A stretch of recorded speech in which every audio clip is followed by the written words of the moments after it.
Not so live from Indianapolis, it's the Board Chitless GenCon special.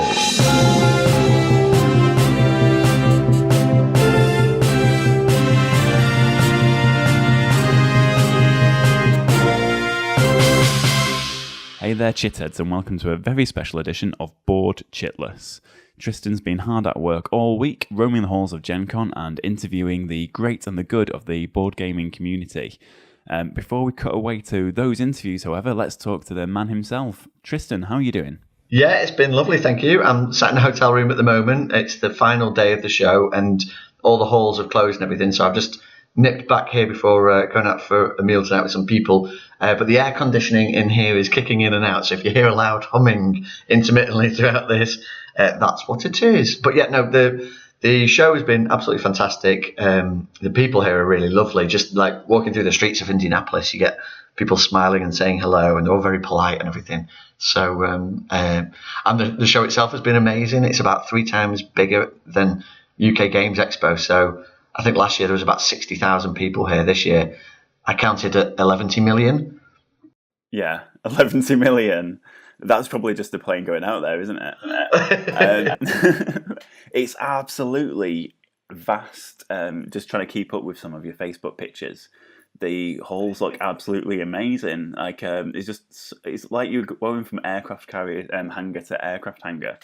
Just absolutely chock full of games. So how did you manage to like filter out all the noise and like whittle yourself down to some decent content there? You can't. You have to sort of expose yourself to all the noise and just like welcome it in. You're going down like side corridors and stuff, and you'll stumble into a side room, and the side room will be full of about 5,000 people playing games. It's like it's absolutely like the scale is off the charts. And I only found out today there's like a football stadium nearby that they took over, and we're doing gaming in there as well. I didn't even visit that place, so there's like oh wow, the scale of it is incredible, and the whole thrust of Indianapolis, or the town Indiana anyway, it's built for conventions, and so every single restaurant seats about 1 million people. Like I got here on Monday last week, and the whole city was dead because no one had arrived yet for the show. So I was going into restaurants by myself, where I was the only person in there.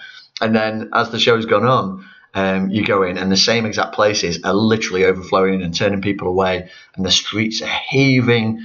They've got outside of the convention centre there's a place called Columbia Street, where they've just got food vans and music and live bands and free Wi-Fi all the way down the street, and it's just a really bumping sort of party atmosphere with millions of gamers. It's incredible. Nice. So, excluding the demos then of Glim of Kilforth and 1066, what's been your highlight?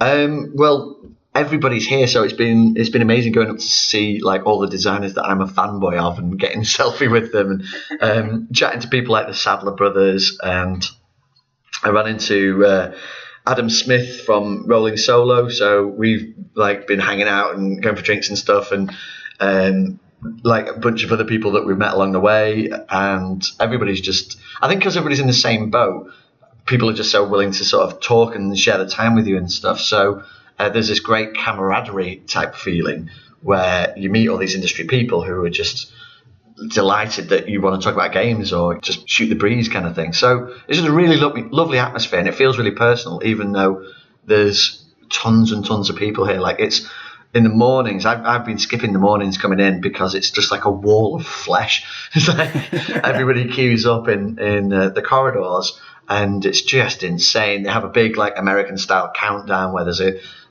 compere on stage talking geeky and getting everyone to count down from 6 and rolling giant fluffy dice to kick everything off. It's really, it's kind of what you'd expect, I suppose, from an American convention. Very different from UK Games Expo, and very different from Essen. But yeah, the highlights has been running to people like Ryan Lawcat and Isaac Childress and all these fantastic designers, and just chatting to them and stuff. Well, you managed to do some gaming with the Brady brothers, didn't you? Oh yeah, so they showed me here as a Terranoth, which is the next evolution of the Warhammer Quest adventure card game, which obviously we're all quite fans of. And it's the same exact mechanics and everything, but they've kind of honed it and they've set it in the world of Terranoth, which has this sort of, well, it's the Fantasy Flight fantasy world. So because their Games Workshop license expired, they've shifted it over to their IP kind of thing. And they've made like little the Bradys, the Adam and Brady Sadler have made these little tweaks to the game to sort of improve on the design a little bit as well. And it's all delves now, so you just get like the big full adventure experience each time you play. And it's a lot of fun. Yeah, it's cool. Yeah, there's a lot of cool looking stuff out there. There's loads I saw that I didn't get to play as well, like Arkham Horror 3rd Edition and all these really intriguing titles. There's a new D&D adventure game called Vault of Dragons? Vault of something, anyway. And it looked really cool. It's like a card game. Looks similar to Shadowrun, Crossfire or Dragonfire, those types of games. And I really wanted to play that, but didn't get a chance. I did manage to demo Resident Evil 2, which I backed on Kickstarter, which is Steamforged game. So Richard Loxam's producing that, who I got to speak to. We'll be speaking to him shortly on the show. And yeah, that looks like it really captures all the beats of Resident Evil 2. So that looks like a lot of fun. Right up my street, miniatures, sort of adventure game, shooting zombies and running down corridors and all that kind of stuff. Some of the pictures look really cool, sorry. How far along in the life cycle is that? Is that anywhere near sort of like mass production, or is it still the tweaking phase? I think they've pretty much nailed it now. So I think they were using sculpts whilst we were there. They had there were prototype boards and stuff. But talking to Richard, it seems like they're quite far along in the process and sort of heading towards fulfillment now, which is manufacturing and everything. So I don't know the exact dates and stuff, but I'm very excited for that. Well, anything Resident Evil is always worth getting excited for, isn't it? Really, it's one of those IPs you can just like really get stuck into. So you've been able to have a few quick one-on-one interviews with a few people. Who have you been speaking to? Yeah, so I chatted to Richard Loxam, Adam and Brady Sadler as well. I managed to crowbar Jason Hill from Flying Frog about an hour ago, just before all the con was closing. I just grabbed him, so we spoke for about 2 minutes. All of these guys are going to come back on the show when I get back to England, and we can sort of arrange to have a special for each of them. And Frank West, of course, City of Kings, Frank and Sara, managed to speak to them. They were very generous. They let me demo the games at their stand, so because I didn't have a booth this year because I had all these meetings, so I didn't really have the time to man a stand. So Frank and Sara were kind enough to let me meet the backers and stuff at their stand, which was great because whilst I was demoing, other people were coming over and checking out the games and seeing the title and stuff, and there's a bunch of history buffs who'd never heard of the game came over and were like, whoa, 1066, what's this? So it actually went a bit longer than I was expecting, rather than just doing the demos for the guys that we'd arranged for. I ended up talking to all these new people that I'd never spoken to about the game. So yeah, I mean, it just shows you like how many people are crushing past the stands at any given point. I know Frank and Sara were completely swamped every time I saw their stand. So that was fantastic, and I got to meet more backers again, which is always a really pleasing thing to be able to do, because especially guys that wouldn't ordinarily be able to see us because I'm based in England, so these are guys who've travelled all the way across America to come to GenCon, but getting to meet those guys it's a gift, really. It's cool. Get to meet backers from around the world. Around the world. Around the world. Yeah, no, that's absolutely wicked. It sounds like you've had like a brilliant time out there. Yes, missed the family and heading back tomorrow, but it has been great. Yeah. Oh, phenomenal! I'm glad you enjoyed it. It sounds like it's been time really well spent. So thanks for joining us, our man on the street, Mr. Tristan Hall. Look forward to seeing you again soon. We'll be gaming soon. Oh yeah. Oh, hopefully very soon. I've missed this last week off.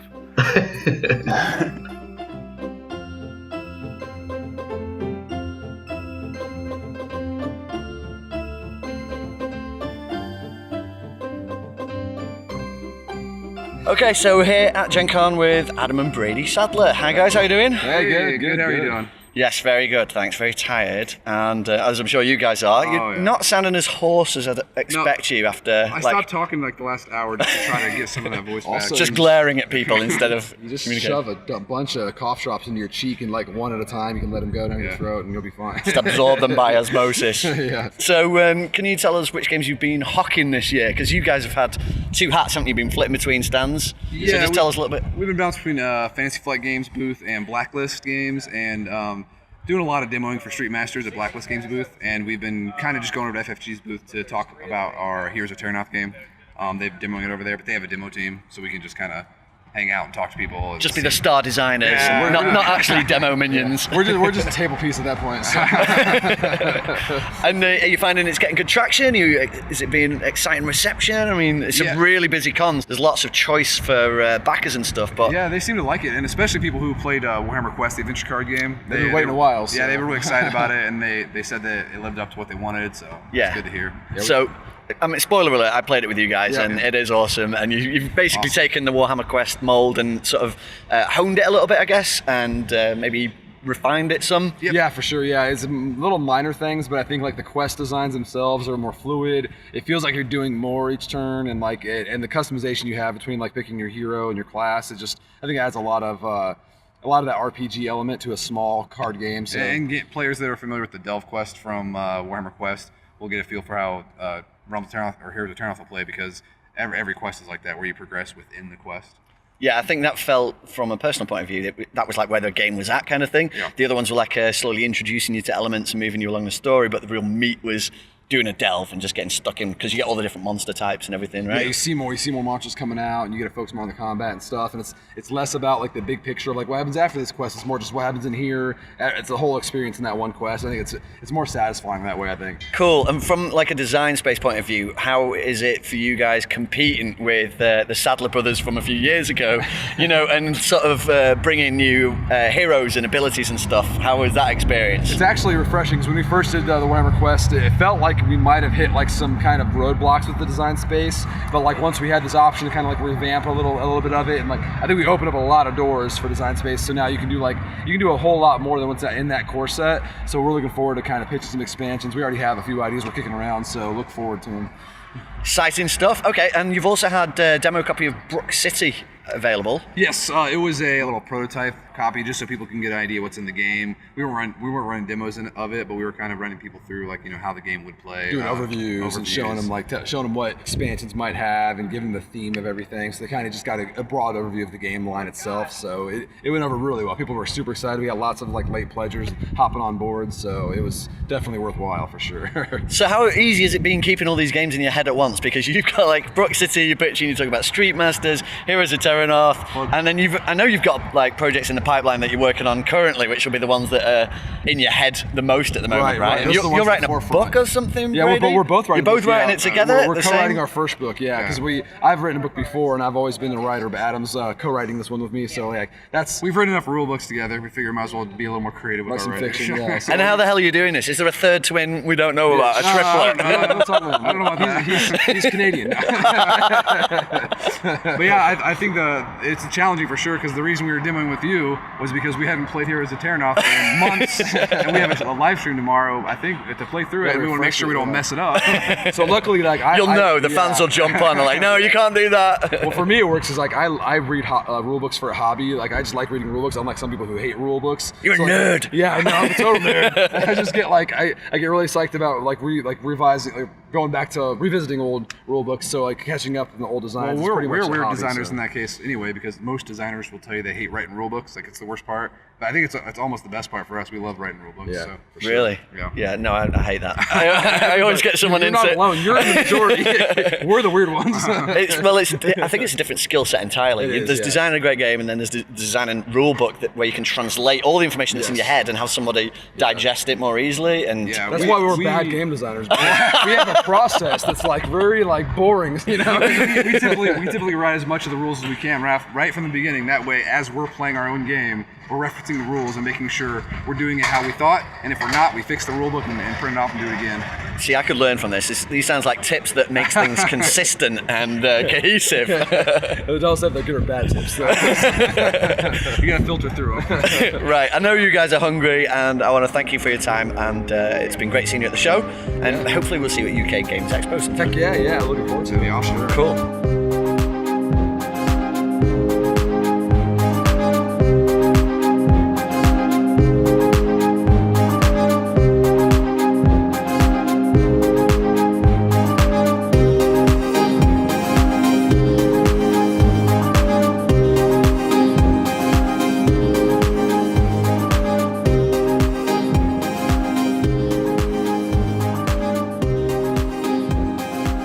So I'm here with Adam Smith of Rolling Solo video fame, and we're enjoying GenCon. What do you think of GenCon so far, Adam? GenCon This is your first GenCon. GenCon's been spectacular. It's been amazing. It's been a leg-breaking experience. I've been walking around way too much. How many steps do you think you've done so far? I think I did 25,000 in the first day or something like that. And the only reason I know that's because my wife told me to check my silly phone and stuff like that. But yeah, I did a lot.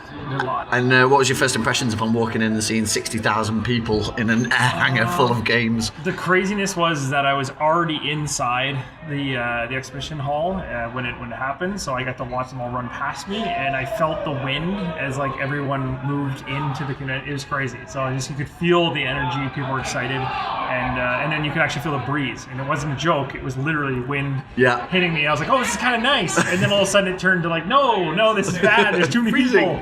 Yeah. So it was crazy to see that. And obviously the first day was the biggest hype moment of the whole thing, and then every day after that got a little bit less in terms of like initial excitement out the gate. But yeah, first day was a lot of walking around, a lot of visiting booths, and a lot of just checking out what the layout of different companies had and games and stuff like that. And you kind of learn that you need to stop and drink water and eat. And some of those things you forget.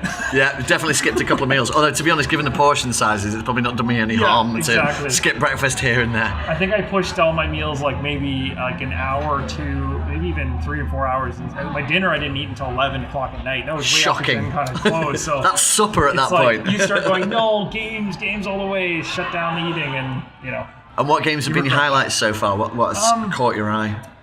So the ones that I'm probably the most entertained or looked into was first off like the Undertow stuff from Chip 3 Games for sure, because I'm a big fan of their stuff. The Reckoners is a really, really good game. So that one's kind of like you're a group of superheroes up against a villain. It's about dice. It kind of has dice in there. It has mitigation of dice, of course. But you're basically trying to go up against the villain and take him down before he takes the city down. This is a co-op game. This is a co-op game, yeah. So that one's cool. Did you see Everdell? I didn't get the chance to see that one yet. There's a couple that have had really big queues. Everdell and Villainous. Did you get to play Villainous? The Disney theme. I didn't. No, but the one I was really excited about, and I don't know why I forgot about it, was the Fallout Wasteland Warfare. Oh, the miniatures game. Yes, from Modiphius. Yeah, and they actually had they didn't have copies for sale, but I was able to get an early preview copy and open it up and check it out, and it looks really good. Like you can tell they spent a lot of time on the IP. And I think a lot of people are familiar with Fantasy Flight's Fallout as well. Yeah. So it's really cool to see another company using the IP in a different way. Like instead of it being a board game, it's a miniatures game. And they definitely come across as fans of the Fallout IP. Yeah, like they really seem to be trying to not just be like, oh, it's Fallout, let's just make it a game and be done with it.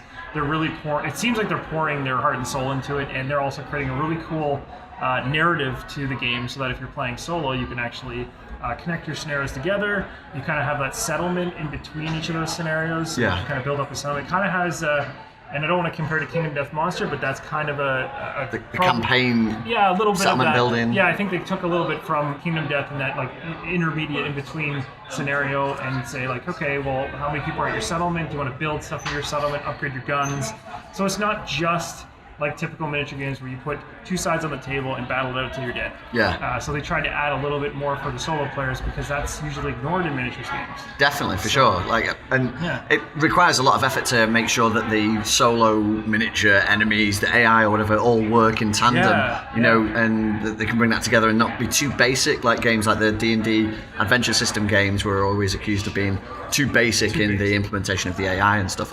So I'm definitely interested to see how Modiphius have tackled that issue. Yeah. So it's the last day tomorrow. Is there anything you're going to try and scramble to get to before you have to clear off and say goodbye? Yeah, I'm going to probably try to scramble for, well, Spirit Island's one that I've been wanting to get to look into really badly, so that's what I'm going to scramble to. I'm also going to be demoing a little bit myself, so I'm doing some Too Many Bones stuff. And then there's a couple other ones too that I might be looking into, but for the most part, I think it's Spirit Island. Spirit Island's definitely had like a lot of traction in the one-player guild and online on BGG.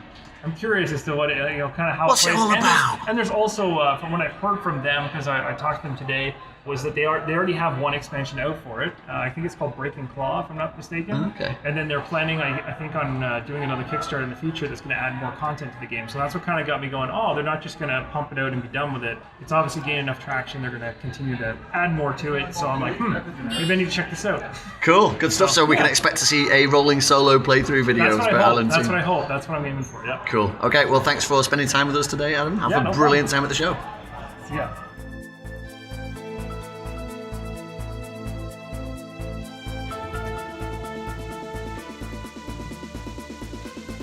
Okie doke, I'm here with Frank and Sara from the City of Kings, City of Games. How are you guys doing today? Yeah, really good. How are you?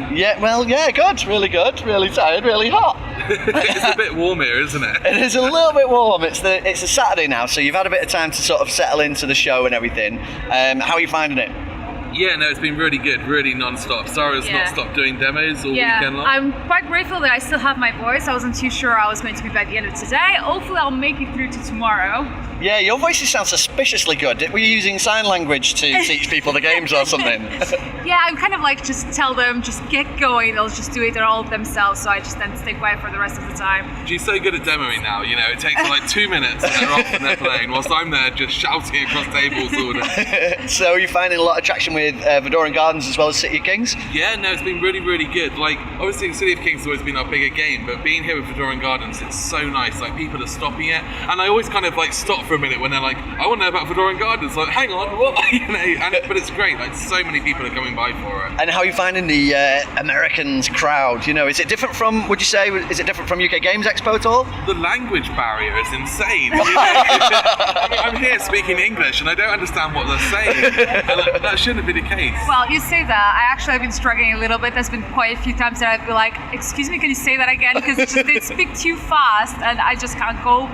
But on the whole, I see. Well, from a personal point of view, they seem to be very friendly and very open. Like people walking up to you in the street and saying hello and stuff and smiling at you. It's like you can't get in the lift without someone talking to you. And like I think like when you go to a lot of conventions, like the first thing is like tell me about the game. Whilst here it's like, are you having a good day, or like how's the show? And it's got a slightly more kind of like conversation to it. Cool. And from like a business perspective, at the moment with City of Kings, you're going into production, right? Yeah. So we're printing at the moment. Yeah. So we're doing pre-orders at the show.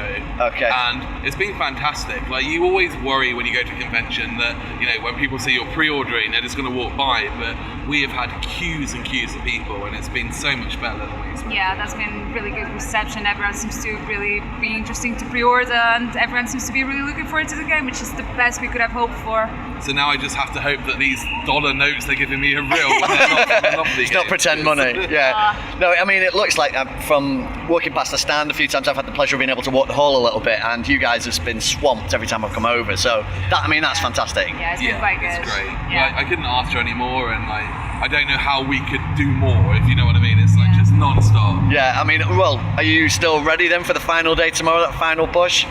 Yeah, or are you one about more ready day. to collapse? We got the system now, we get up, Sara goes and gets our breakfast, I go and get our coffees, and then we're here and we're ready to go. Yes. Right, cool. It sounds like you got a well-oiled machine going on. And what's been the highlight so far, like as you've been able to have a look at the show itself a little bit? I guess we haven't really been around the show much, like during opening hours, because it's just the two of us, we're on the booth the whole time. Yeah. So for me, I mean, the highlight is always when people come up to you, there was a couple that have just had a baby, and they said they've been playing the game, like, whilst they've had time off work looking after their baby, and for me, that's such a cool feeling, you know? So that was probably my highlight of the show so far. Yeah, it's kind of like that when people come up to you and they just want to see the game, and people that have already played it and come by and just to say that they enjoyed it is the best kind of thing that you could get out of these kind of conventions. And of course, tomorrow when the show shuts, I'm hoping that I can get bargains from all the other publishers who've got leftover games, and that'll probably be the highlight. Just take a cartload. Exactly. I was speaking to some guys today who said there's a service here where you take like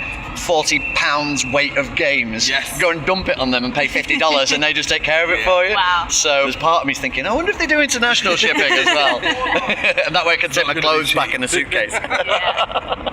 All right, well, thanks for talking to me, guys. I hope you have a brilliant rest of the show and you've still got energy left afterwards to be able to handle a conversation and and not collapse instantly. Thank you very much.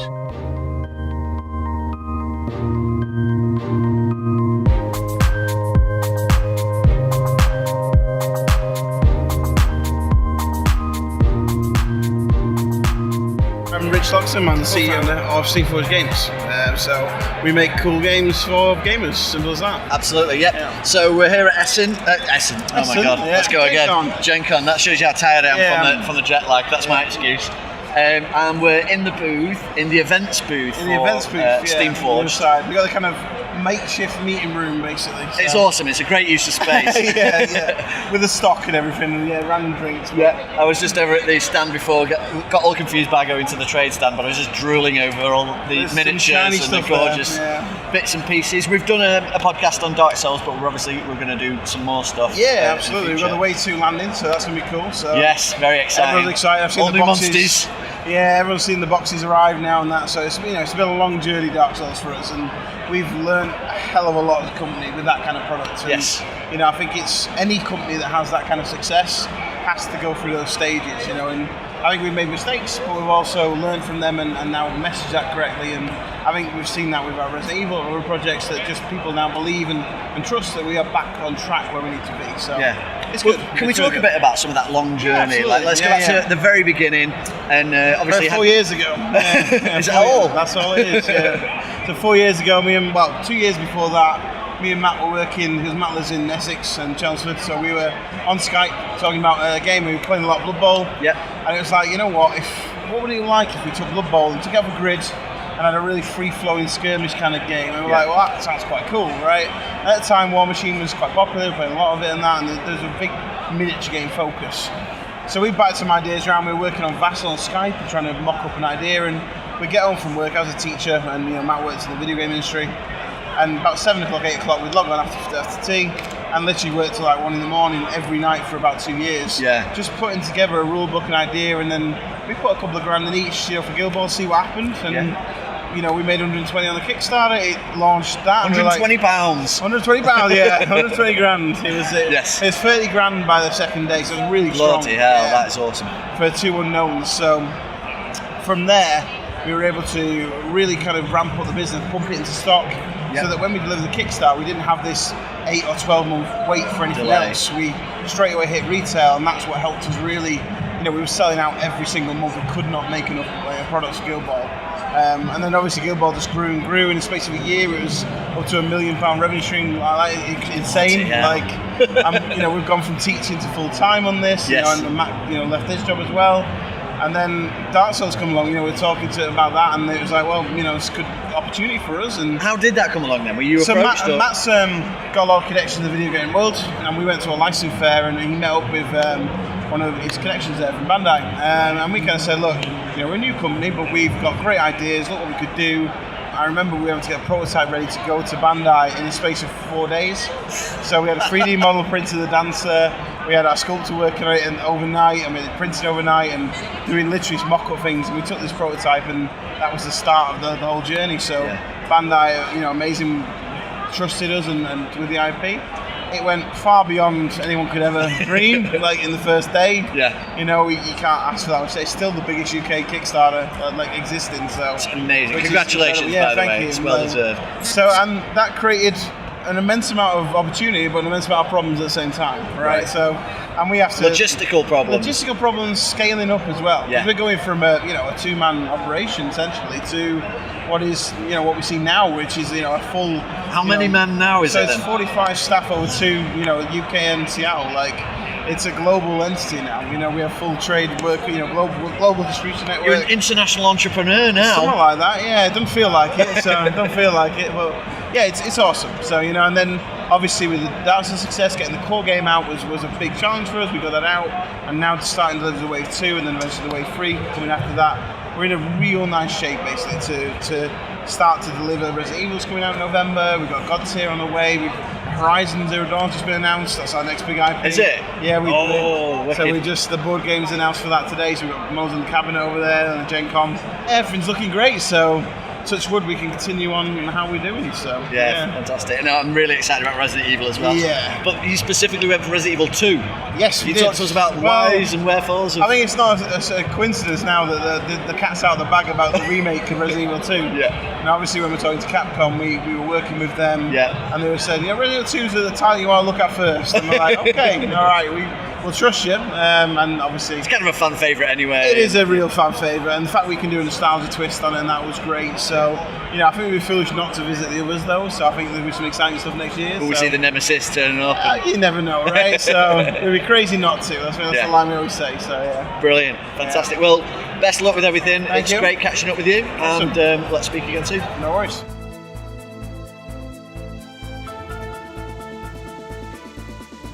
Okay, so I'm here with Jason Hill. Jason from Flying Frog Productions. How's it gone this weekend at GenCon? We're just closing up now, so... Yeah, this is, we're just in the last 5 minutes of the show, and, it's gone really well. People have been really excited. We've been showing off a lot of new stuff for Shadows of Brimstone.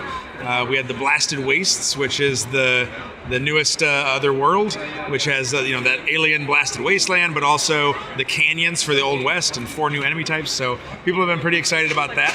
And then we've also been showing off Forbidden Fortress, the core set, which is the third core set for Shadows of Brimstone, which of course allows you to start your heroes in feudal Japan instead of the Old West, but it's fully mix and match, and so you have ninjas and samurais going to the west. Samurais, sorceress, traveling monks, and you can fully mix and match the party too. So you can easily have a saloon girl, a bandito, join up with an assassin, ninja assassin, and a traveling monk, and go on crazy adventures across space and time. Awesome stuff. And some of these displays are absolutely incredible. Can you talk to us about these sort of set piece models that you've got? Well, one of the tables, the special tables that we had this year is a Shadows of Brimstone table that's set on Tridera, which is the sort of World War I style alien battlefield. And so as you can see in possibly in some photos, we will attach photos. You can see that there's like a lot of trenches and barbed wire and burned out husks of buildings. And then on one side of the board, we built it up with a giant like bunker fortress that has some big heavy artillery cannons. And so all weekend players have been able to have their heroes dive in and try to fight their way across no man's land and blow up the Doomsday device. Excellent. So it's been pretty fun. Cool. And what's it like meeting these players face to face? I mean, I know you guys do a lot of cons and stuff, don't you? So we do, yeah. And it's always great meeting people and talking to people, and a lot of times putting faces to names from people we see and talk with online over the years. Yes. So yeah, I mean it's great, and everybody, generally speaking, everybody's really positive, and that's great, Awesome. And have you actually had a chance to look around as a punter yourself and check out any new games that you might be interested in? Yeah, I mean, our time away from the booth is always super limited.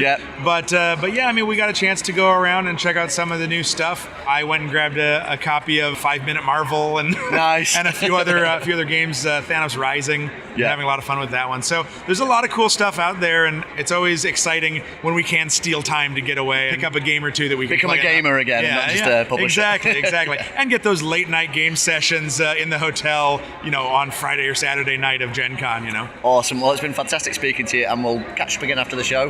Thank you for coming on, and good luck with the packing up. Yeah, absolutely. Thank you.